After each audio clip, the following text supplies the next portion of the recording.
of human survival. The discussion of the adjuster and the soul, the discussion of personality survival, and in the introduction to that paper, you find the nearest to a definition of personality in the Urantia book. They introduce it by saying it would be presumptuous to attempt to define personality, but let's take inventory about what we know about what personality does. And the inventory, I think it's a dozen or more functions of personality.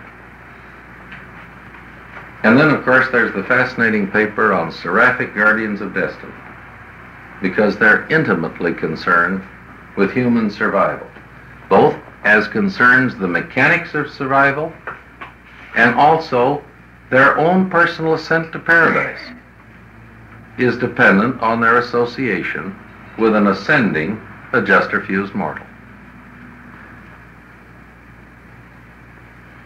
And while they're talking about seraphim here on earth, for good measure, they discuss how this planet is run, how it's governed. I think it's a fascinating discussion as they go into the superhuman administration of this planet and break it down into the 12 functional divisions of seraphic government. This planet is actually being run by paradise attainment seraphim. Seraphim who have done, in their capacity, what a human being does when he becomes a finaliter. They've worked their way into paradise, but instead of joining one of the finaliter corps, they've elected to come back out to minister in their former local universe as completion seraphim.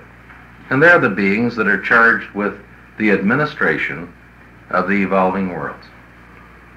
I think this discussion of thought adjusters is fun, isn't it? I think this to me is a being, with all due veneration, I consider as a comrade.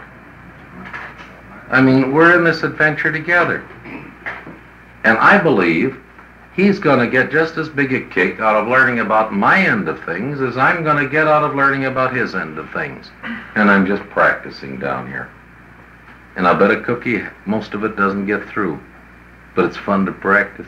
And I'm sure, even if my communication is lousy, the adjuster is appreciative of the fact that I take time out and think about it. You know? Let's very quickly take a look at the last story in part 3, which is the full dress discussion of experiential deity. And I think in terms of the neophyte, first looking at the Urantia book, I think maybe it's real smart they buried this story deep in the strata of the book.